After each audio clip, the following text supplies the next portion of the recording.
Chapter 11 दांतों की सफाई, Cleaning of teeth. Karan's teeth had been hurting since morning. He went to his mother crying. Mother asked, "Son, why are you crying?" Karan said, My teeth are hurting.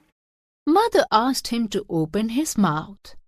There was a bad smell coming from Karan's teeth. Karan used to eat a lot of chocolates and went to sleep without rinsing. Mother said, "How many times have I told you to sleep at night after brushing your teeth? You did not obey me. Look, chocolate is still stuck on your teeth. Because of this chocolate, cavity has formed in your teeth." Karan came to know of his mistake. Mother took him to a dentist.